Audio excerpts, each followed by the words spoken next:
right, welcome to another episode of Geeksphere. Guys, it's back into a new season.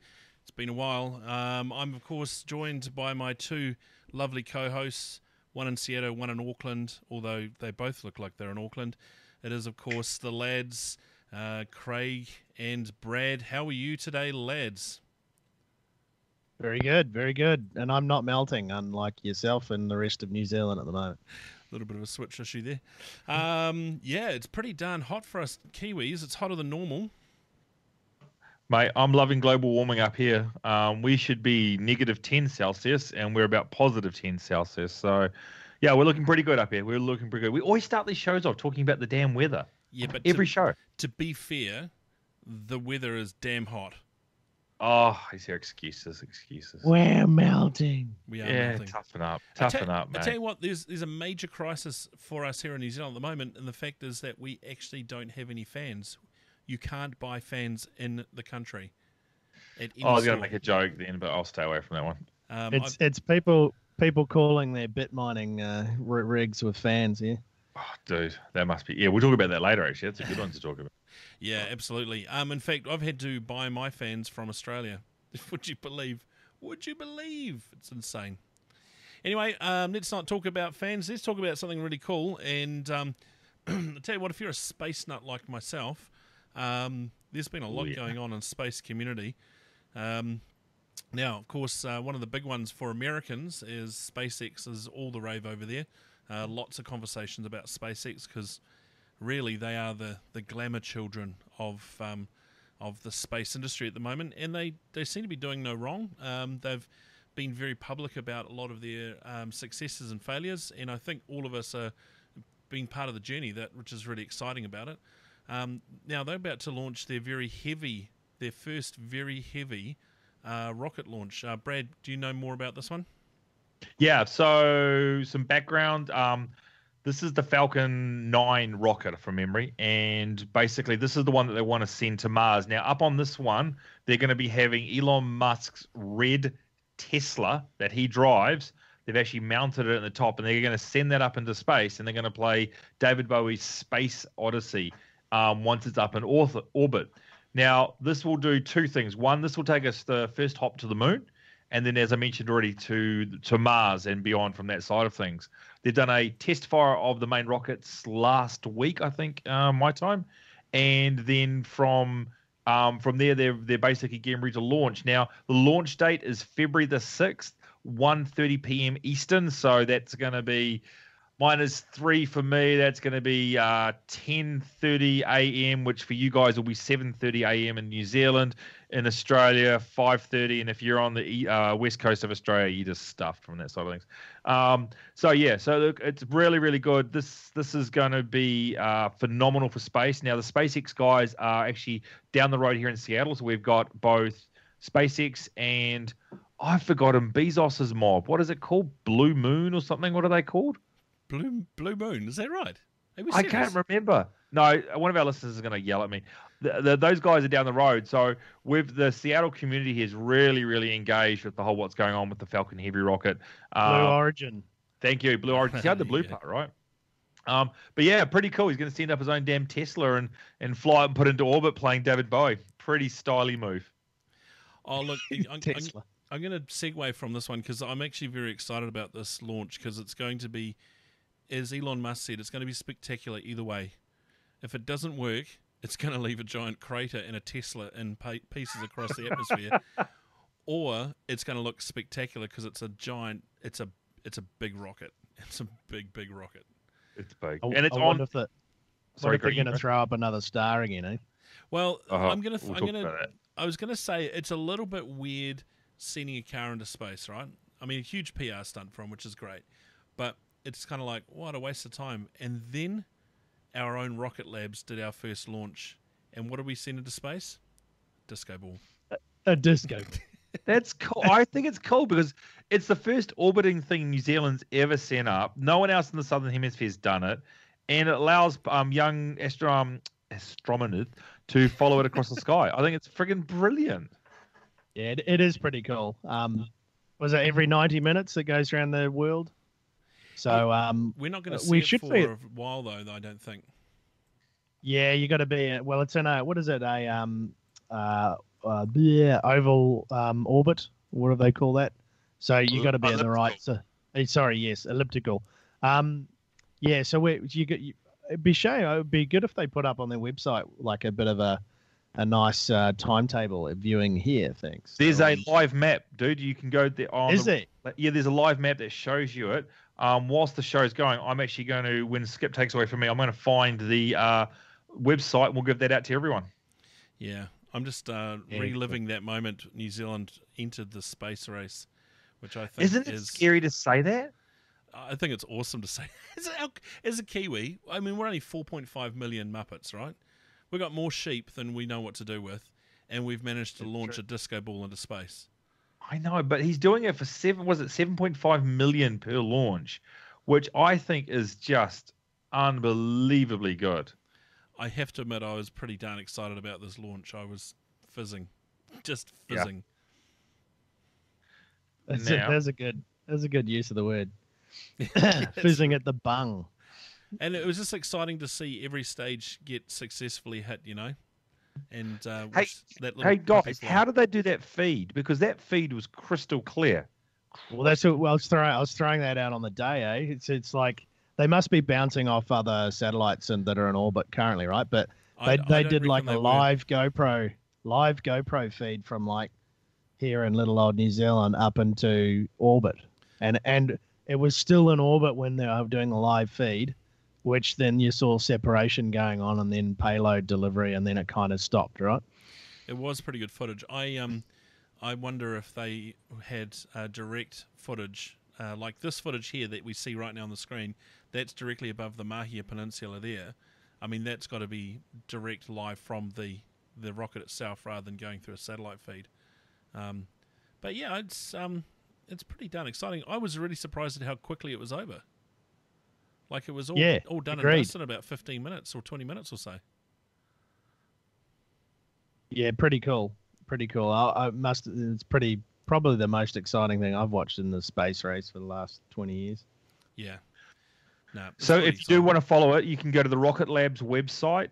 There's a track section on the menu there, and it'll take you to the Google Maps, and it'll show you where it is right now, and then you can see when it's going to be coming over.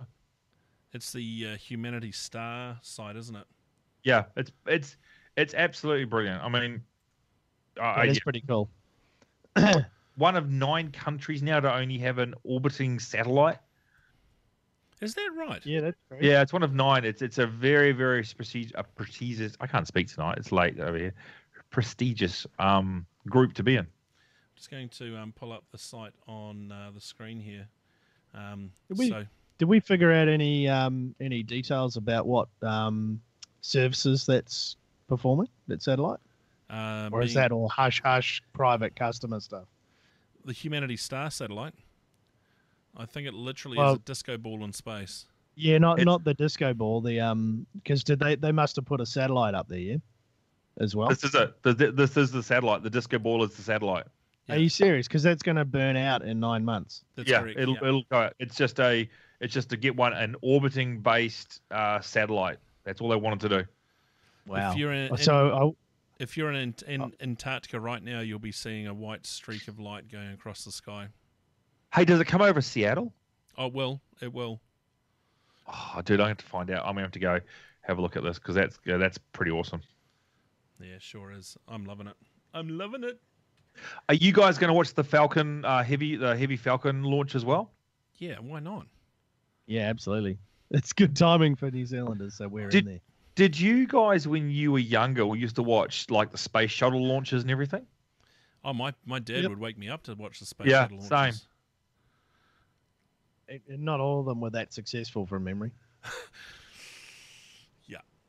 Yeah. I remember watching the ones that blew up. Oh, dude, yeah. They're still because we have one of the shuttles over here. Ludicrous. We have one of them at the Boeing Museum over here, one of the original space shuttles.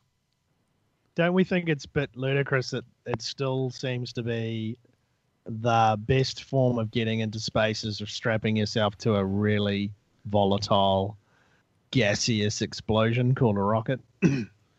Well, I think some guys had a try at building a staircase into the elevators. Yeah, an elevator system. And I think it still is. It still is an idea. Just not sure it's a particularly good idea. They were going to base it to the floating space station, but the challenge with that is that the American government funding dries up in 2024, I want to say, and then it goes private ownership. So whoever wants to sort of start sending people up there, and it's going to take them to 2030 something. I was reading up on this the other day. So how does the staircase work? It's not. It's obviously not Charlie and the Great Glass Elevator, dude. Haven't you ever seen the movies? It's spinning at 27,000 kilometers an hour. Yeah. The wire's getting dragged along. There's absolutely no chance for someone like me. I mean, look, honestly, I'd collapse after the first flight of stairs, let alone getting all my way into space. You know, it's like not going to happen. You want to get your step counts up for the day, you're going to have to walk up that bloody thing. Exactly. Anyway. All right, I'm going to pull the pin on that space race. I'm going to move into something cool. Yeah, it is still cool. So leaked Galaxy S9s. These seem to be like an annual thing, eh? Don't you reckon? So with Mobile World Congress coming out, in a bit about a month away, give or take. Yeah. In Barcelona. So if you're interested, keep watching. Samsung's put all sorts of stuff out there saying that they're going to announce and show the Galaxy S9. Sorry. Now there's some leaked pictures here that we've been looking at, and we actually think it's got bigger chins than it had before. There's a joke there. There's a joke there, but don't jump into it yet. But what it looks like is there's a lot more cameras and sensors in that head space, and in probably not so much the chin, but looks like so they possibly made that a little bit bigger, or it's just a picture, and again it's hard to see. There's also talk of possibly losing the edge bit, so the curved screens on the side, which would be a bit strange. But also things like they've moved the fingerprint sensor to, like on the S9 8 here, instead of being randomly over here, maybe put it down in the center somewhere, something like that. Also, there is rumors going around the device's 12 megapixel shooter will be able to switch between f1.5 and f2.4 apertures. So whether they're going to do that with two lenses, we don't know. F-stop pertains, Yeah, I'm just reading that. We don't need explanation. If you do, please look it up. So not much has changed, guys. And I'd have to say they're probably just kind of sticking to what's working for them. And you'd have to argue it is. It seems to be that they've recovered from their old Galaxy explosion days, because the Galaxy Note 8, is it the latest one? The Galaxy Note 8 has been very popular, and nobody seems to be wanting you to take it off the plane at the moment. Oh, you have to laugh when you say that. You really do. The exploded. Good times. Good times had by all. What are you guys rocking at the moment? Are you Skip? We know what you'll be doing. You'll be Ancrap. So what, Craig? Are you ropping? You ropping Ancrap or iCrap? I've got Ancrap. I've got the S8 Plus still. So that I'm really enjoying that, and again we've touched on it many times before, but we're big in-car audio guys. In-car, what is it? ICE, in-car entertainment. You can't say ICE over here. That means something completely different. Yeah, we probably know what it means, but we don't care in New Zealand. We're way down here. You can't bomb us here. We don't get no. ICE over here is the people that go get all the illegal immigrants and ship them back down. Oh, is it? I thought you were talking about like crack cocaine. ICE. No. ICE is the people that Donald Trump's going around getting to round up all the illegal immigrants to send them back to their countries. Wow. Yeah. Are they going to pay for the wall as well? Oh, dude, don't go there. Anyway, so look, the Android Auto on cars that are coming out that support it, most of them do both nowadays, or CarPlay as well. The Android Auto, I love it. I live on it. And I know, Bradley, you got a similar setup recently in your thing, didn't you? Yeah, I'm using the iCrap, and how are you finding it? Well, I flick between, because I got the S7, I've got the S7 and the iPhone, and initially I was like, "This is really cool," but now I'm a bit. I wish it did more.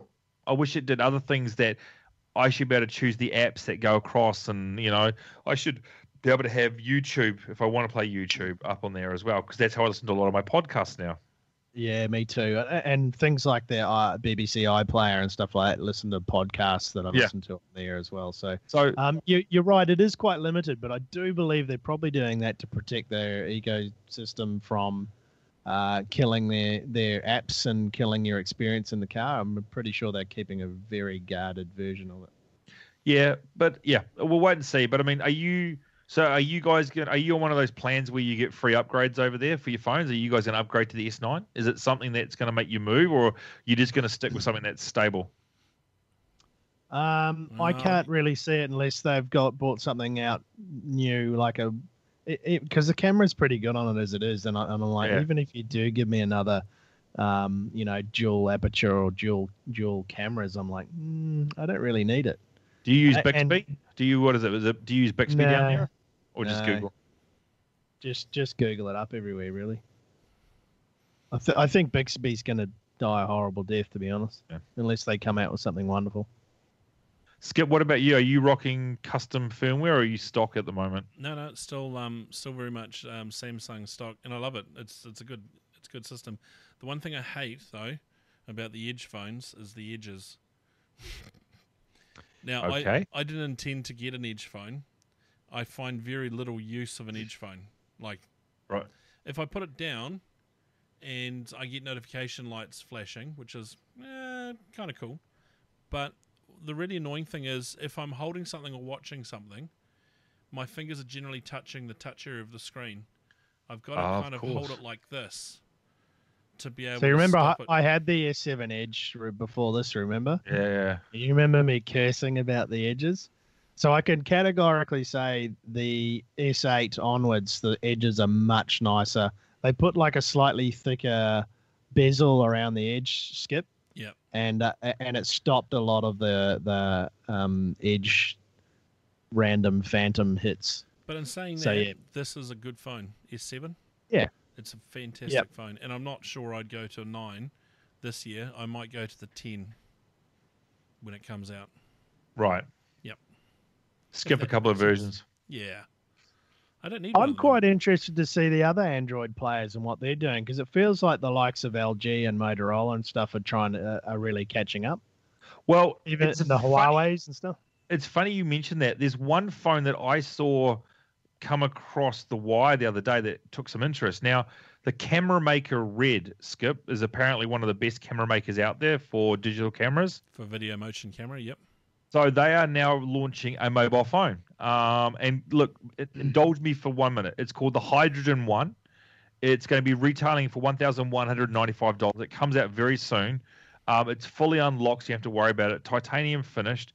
The company Bombastic released a press release. It's going to have a 5.7-inch holographic display screen, which will allow you to do 3D and 2D media, as well as a 4-view content, and allow you to record in 4-view content as well. So we should see this one coming out hopefully in the next 5 to 6 weeks. 4-view, by the way, has the file extension .h4v. And the images that I've just been having a look at look absolutely stunning.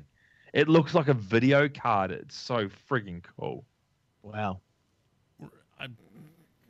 That makes no sense at all. Why? I know. Why get into the phone business? I actually, well, I'll tell you one thing. There is a good reason why you'd get into the phone business if you are a camera company. There's a growing move amongst professional media and especially news gathering organizations that film solely on phones. I am aware that the likes of Multi TV, for example, do a lot of their news gathering with iPhones because the footage is really good. Like, footage on an iPhone or an S8 is phenomenally good. Yeah, phenomenally good. So I can see where I can still remember time at national TV provider that I worked at, that was definitely the big part of the fleet. Is they had iPhones, and much like what we've done around before, Skip, around live streaming TV out on site. So yeah, you're absolutely right. So okay, I do get it, but it is an interesting move.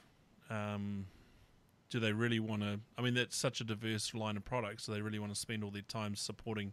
I mean, the Red cameras are fantastic. They are just such nice cameras. But there's something like Weta would use, right? Or is that something that Joe Blogs, you guys would use at one of your studios? Actually, no. I think Weta, who used Red cameras last? I think they might have been using Red cameras in Lord of the Rings and some of the shots there. Okay. I mean, they are. Yeah. So actually, here's an example here. Peter Jackson grabbed 30 epic Reds just to film The Hobbit alone. How much are they worth each? They're a lot. They're like tens of thousands of dollars each, and that starts at the base model. You don't even get the accessories that start the thing up. So yeah, it's they're good cameras. They're really amazing cameras. So yeah, that's nice. Cool. All right, so talk about other things. Over here in the US, it looks like our president over here is going to mandate that 5G gets brought in. Cool. Yeah, interesting, eh? They're going to run the cell sites off the wall. It's kind of like that's great because why don't you mandate something that's actually just going to happen anyway? I don't understand why. Yeah, okay. Oh, well. So the thing with long-term evolution, or LTE as they call it, is that it's software, mostly software-defined radio, and it's software that gets updated. So going from 3G to 4G to 5G is actually a lot to do with software changes. There is some hardware stuff that kicks in there, but the idea is that your investment as a telco shouldn't have to drastically change every time you go to a new generation of radio stuff, right? And so the Qualcomm and Intel chipsets that a lot of these phones are running, I heard a rumor that the Intel stuff the Qualcomm stuff had to be slowed down to match the Intel stuff because it couldn't handle the speeds and stuff like that. There's a lot. What did I hear the other day? Oh, it was quite a while ago. There was a guy that said there's a lot they can do to improve telco bandwidth and broadband, wireless broadband, just with the software alone. The hardware's quite far ahead, so they can make some changes that'll actually get improvements. So it's kind of like we're now in the process. Once you get onto the LTE bandwagon, I understand, and someone may be able to correct me if I'm wrong. I understand that it's basically it's kind of like a software upgrade. There's a bit of hardware that needs to happen in a few places and that sort of thing. But it's generally not reinventing the wheel. Not like, when Bell South moved from GSM to 3G and that sort of stuff. It's not a huge change. It's just an iterative software hardware upgrade. So much That's like cool. What Windows 10 is doing now with its full releases and creator releases and that sort of thing, bringing iterative improvements through that. So. I'm gonna read some blurbs on here, guys, just because it's got me laughing. The 5G network concept is aimed at addressing what officials see as China's threat to US cybersecurity and economic security. We want to build a network so the Chinese. We've got to drink every time we say cyber. Yeah, can't listen to your calls. The senior official said we have to secure. We have to have a secure network that doesn't allow bad actors to get in. We also have to ensure the Chinese don't take over the market and put every non-5G network out of business. Wow, we can see why that was pushed through then. Look, that sounds like someone got the sales pitch right to the White House and scared. Yeah, that sounds like the security military contractors going, we need some money because there's a real risk here. He probably brought up listening in on Russian conversations, and we don't want that to happen again, eh, old Donald? Not going there. Not going there. Not going there. Next topic. Weird. Moving on. So Bradley, I hear you're having trouble finding graphics cards. Yes. So I went out to Fry's, which is one of the big electronic retail stores here, and the shelves are bare. I took a photo. Hopefully, we can get that up on the screen here in a minute. But over here at the moment in the US, and I'll be interested to hear from you guys. Crypto mining is absolutely going gangbusters, and there's particular types of video cards that people are using. And then I got sort of quite intrigued by this, and I went on to YouTube and had a bit of a browser out and had a look at some of the rigs, and then these specialized motherboards that are coming out that can hold 16, what was it, 16 PCI Express slots, Skip? And, Yeah. but prices have gone through the roof. So just to give you an idea, a GTX 1080 Ti, I think it was going for about $550. They're now retailing on Newegg at the moment for $1,389 due to the shortage. Wow. I just bought a 1080 Ti here in New Zealand, top dollar, 2 months ago? How much? For 1,300 New Zealand dollars. Okay. So that's 1,300 US from our side, which is, so you convert it to to New Zealand peso, let's just say it's 1,700. And it's then you about $10,000 New Zealand.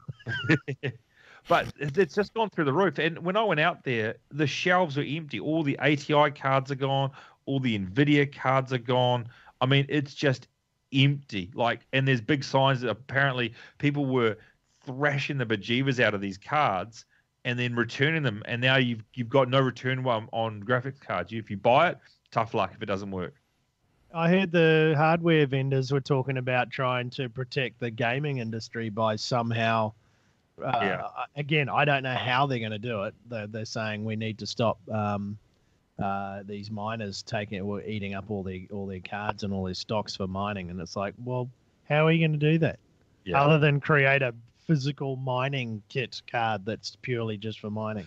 Well, I think that's what they're going to have to do. I think they're going to have to create video cards that are just optimized and put it at a price point that doesn't then mean that you're going to buy NVIDIA like graphics cards to replace it. So have it at the same price, but maybe give you 80% better performance or something like that. Then they've got no reason to kill the video card market. Yeah. But it's scary. If you want to go out there and do a bit of a search, it's really interesting business what these people are doing. And some of these rigs are huge, man. Talk about so pretty much most of my close mates have started mining on some form. Oh, really? And they're just dipping their toes in because they've just got some, as we all do, some leftover kit hanging around. So they've got I've got 3 PCs with 2 graphics cards in it. And they do make money, don't get me wrong. But your biggest cost is power, right? So power is what really kills you. And so I would have thought the whole announced last week, actually put into production last week was the Tesla roof tiles and stuff like that. I'd say stuff like that's going to help that kind of market. And if Tesla was smart, he'd be selling those as a, hey, look, you get free power to do your Bitcoin mining or what have you. So most of the rigs that I saw online where the guys it was big enough to actually make some money, the setup cost was about 18,000 US. Ooh. And it took them 6 months to pay that off, is basically give or take with the current coins pricing moving around all over the show. But they haven't even mined like 1 Bitcoin. It's like point something of a Bitcoin, which gives them the cost back or something stupid. Well, yeah. And it all is kind of funny money, right? Because it's you can go to exchanges and take that money out and whatever. We've had lots of discussions about this with my crew. Because a lot of us are like, yeah, you're banking on that Bitcoin or whatever cryptocurrency they're mining, of going up in price. Correct. So if it crashes and burns, if you haven't taken the money out in that time, because a lot of people keep it in there hoping that it's going to keep going as it has been for the last 10, 20 years. But getting it out's tough. It's really tough to get the money out. I don't think it is anymore. It's just for the right at least the proponents that I've been having, I had that same conversation with them, Brad, going, surely it must be hard to get out, and there's no governing body across it. There's no policies. There are exchanges there that say that they've got protection in place and what have you, but I don't know. So then you've got companies that are coming out with all new like peer-to-peer networks and or platforms where they're creating their own currencies. So people are creating their own cryptocurrencies, which I envisage that eventually the governments globally are going to step in and go, nah, this has gotten too big and it needs some rules and processes and watchdogs in place because someone's going to lose big time. Yeah, guarantee. Didn't Norway declare they were going to come out with blockchain currency? Someone like that. It was one of the Scando covers. Yeah, it was Norway. Yeah, it was Norway actually. It was. I don't know about you, Craig, but for me, especially here in so Norway's central bank is looking at digital currency. Yeah. There has been a massive increase in advertising to go to look at seminars about blockchain management. It's like it's the new thing. It's the new thing in IT. It's huge because everyone's probably had their eyes open in the last 5 years. People talking about ridiculous money they've made on this stuff, and so I think a lot more people with some big old brains and entrepreneurship. Is that a word? I made it up. They've gone, hey, this is a great idea. Why aren't we creating our own and/or looking at leveraging business opportunities where people can use that currency? So I think it's a brilliant idea. If we had like a global currency and with no local currencies, for example, I think that would be a brilliant idea. But how you get from where we are to there, that makes my head hurt because there's so many different pitfalls and I guess governance that makes me a little bit dubious about it. Yeah.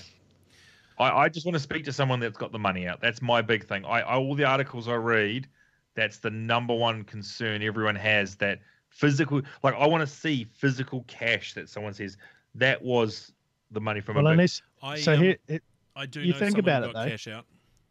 Yeah, I do too, but it wasn't a massive amount of money because they only started recently. But if you here's the other thing: do you end up paying tax and stuff on that? But we won't. Oh no. I do know someone who got a large amount. You know, we're talking 5 figures out in cash, and I'm pretty sure they declared tax. So I don't know. I haven't questioned them about that, in case IRD's watching. But the really bizarre thing is he did the transaction at a McDonald's. Gave the guy gave him the cash at McDonald's in a paper bag. Jeez. I mean, not shady at all, right? But that's But here's the thing. Problem. Here's the thing. I bet you that guy that bought that back then can now sell that crypto for 20-30% more. Yes. Oh, absolutely. That's because that's what's going on, right? Yeah. Anyway, but here's the thing. The assumption is it's going to keep going like it is, right? Let's talk just about Bitcoin, right? The assumption is the market's going to keep going up, and that's a massive risk. That is a massive risk when every investment person right now, they could be wrong, they're all going, it's going to explode. Because what happens is as soon as the Bitcoin value goes up, how the hell do you sell it? Because everyone's just going to sit on it until it goes up further. So, Craig, you say that. So, December the 15th, it was $17,734 Yeah, as of $3,000 or something. No, it's now 11,243. Yeah. So, but funnily enough, if you look at the 5+ year trending of Bitcoin, for some reason it always drops at this time of year. But yes, that was a massive. Because you know what it'll be? It'll be all the people selling at the same time because they go, oh, it's a good time to sell. You know, and I know it's the same in every market, but it's like, if people are just going to sit on them until because they haven't invested money in it, like all they've done is either invested in kit, and I know it's all money and costs at the end of the day, but a lot of people have made a lot of their crypto money just by mining, right? So they're just they can sit on it as long as they need to because they don't really need the money. See, I'm looking at it now. I'm looking at 2009 and until June 2016. It was pretty much like flat, like moved a teeny, like little bit. And then basically 2017 from May till now, it just went spastic.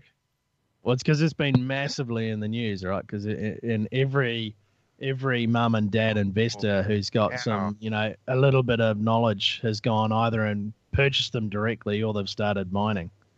Yeah, see, it's just it's interesting. All right, we've Bitcoined the hell out of this discussion. Yeah, man. sorry, but it's just something that it's massive. It's massive in the industry at the moment, and certainly is here too, Bradley. Because everyone I know has either dipped their toe in, or we've been talking about for the last 6 months. I got a GPU right there that I could be using bit mining instead. I'm having to do this. Yeah, so, I'm sitting there tempted to have a bit of a tinker with it, eh? What do we have here, gentlemen? That's money going down the drain, my friend. I have a 980 Ti waiting to be set up for mine. But yeah, and plus you got to have somewhere to put it, and it has to be semi-cooled or not. I got a mate, and he knows who he is. He's got a computer room, and he's got like 3 different rigs running, and his computer room's 30 degrees. What? So unless you've got some sort of cooling, or you're okay with your garage being real hot or what have you, you've got to think about these things, because as we all know, it takes generally cooling power and and somewhere, and then you've got cost of stuff breaking because it's not meant to run as hard out as we're making them. And I'm pretty sure there's some cloud services you could hire for doing There Bitcoining must quite be. easily. we've talked about that too, and it doesn't seem to be cost effective yet. No. Well, there's someone making money, and it's definitely not you. Yeah. I'm going to change tact here. Thank you. And, let's talk about something cool. Actually, if I turn my camera, see it running in the background there. So, yep, Monster Hunter World. Anyone who knows the series knows. I think there was 1 or 2 of them before this one. Monster Hunter's been around for a while, but I've not dived into it because it's kind of been one of those. It's been one of those crazy detailed RPGs that's got way too much detail, and I love my sort of Guild Wars 2 sort of MMOs. It's got some crafting and leveling and stuff like that, but apparently these have been like next level detail where I just start glazing over and go, too hard. This one, on the other hand, I've played it probably first time today for about 4 or maybe 3 hours, and I'm already hooked. It's very cool. So I won't go into the full story, but it's kind of like your classic, almost like a Far Cry adventure game around an island at the moment. I'm sure it goes other places. Bit of a mix between Guild Wars 2. So you get that whole leveling up, collecting materials out in the open world to bring back to your base, and you've got all the different vendors and stuff. You've got 14 different weapons, for example, of all of them change the way that you do combat. So it completely changes the game quite substantially, so much like other things like Guild Wars. And you can upgrade those with all the materials that you grab. Now, obviously, at the heart of the game, you're hunting monsters, right? So think, what was that really hard game that I literally had a throwing of control moment? I can't remember the game. Minecraft? Oh. No, really hard, like a Minecraft? Fighting massive. No. We're really good at Minecraft, Bradley. Not like you. Need I bring up Grand Theft Auto? But no. I can't remember the name of it. What is it? It's something like Devil or what have you. But it's so hard. I gave up playing it because it was too hard. This one, on the other hand, and it hasn't yet, but of the boss sort of monsters I've fought already, which is only one of them, and I'm sure it's only like the second monster, and so it's not going to be bad. It's very what's the word? It's obtainable for the generic person. So if you're scared of it, a lot of the reviews I've been reading saying that you should have played the other ones to get the value out of it. I don't agree with that because I've kind of picked it up and not played the others, and it's been a cool story so far. I've got it on Xbox One X. It's only available on console at the moment, and it will be out on PC soon. So I'm sure the PC will be amazing because the graphics on the Xbox One X are pretty cool. Because it's the enhanced version. I was just looking at it now. It's the Xbox One X, and it's one of the 4K enhanced ones. That must be very, very nice. Yeah, well, I've got it here playing on the OLED screen, and it's all full HDR and what have you. So it's pretty good, and you can imagine what I'll be doing for the rest of the night. Yeah. I definitely recommend it if you love your RPGs. Now, there's a full co-op version of this too. I think Xbox actually had a challenge with it today, but it's back up again. You can go and post quests that you've got to open up for anyone to come and play with you, or you can join other people, and it's all seamlessly made to put into the game. So you go up to within your first base, for example, you go up to a quest board and jump on there. So that'll be really cool. I need more friends to come and play with me. But I'll be okay. No, so in general, if you love a bit of RPG and you love I guess it's in that sort of Japanese style model, really cool fighting experience, and the world that I'm playing in at the moment, it seems really cool. So I'm kind of very excited. In most of those games, I get bored with straight away. I go, oh, it's too hard. The big monsters killed me. Or you got permadeath or something crazy like that. Again, I can't remember the name of it, but it's not too hard, and I was able to kill the first few monsters without dying once. So I think it'd be pretty achievable for most people. Cool. Nice. Cool. All right. Well, I think that probably should wrap it up. Yeah. I mean, we've been going for ever now. Yeah. This has been great getting back into it, though. First time. I've got to fix the resolution on those videos off my laptop, though. The one thing with the Surface tablets from Microsoft is they've just got really weird screen resolutions. You notice that? 4.3. Yeah, it's kind of it's everything's come up crunch, so I've got to fix that for all our videos. You can actually, and speaking of videos, if you want to watch a bit of Monster Hunter, you can actually see it on Mixer.com at the moment. There's quite a few guys rallying up and doing a bit of stuff on that, so it's worth a watch. I actually really enjoy Mixer. It's easy to use. It's great fun. Some really good stuff. And then if you want to, you can sit there watching Japanese, what was it? The Japanese earthquake meters live online. Just fascinating. Because why not? Yeah, exactly. So anyway, Geeksphere, we're as you see, we're either on Mixer or YouTube. Search for Geeksphere on both of those. You'll be able to watch a replay of this video later on. Where are we following you, Mr. Brock? You can get me at BulldogNZ on Twitter and pretty much everywhere else with the same name. Yep, Bradley's not available on social media anymore. He has kicked it to touch. Yep. Decided that he had too many stalker friends, one of them Betsy the Bear. Although you did mention that it's a new bear in your life, Brad. Yeah, she came back last night. We had she was a big unit, man. Big unit. So destroyed the rubbish bin, got some, watched her go down the backyard. So, yeah, big unit. Hey, whatever you get up to with bears, man, it's all good. It's all good. Mate, wouldn't want to be touching this thing. She was big. Excellent. Well, you can follow the Geeksphere team at Geeksphere TV pretty much on all social media. We're not even going to go back to Google+. Is that still around?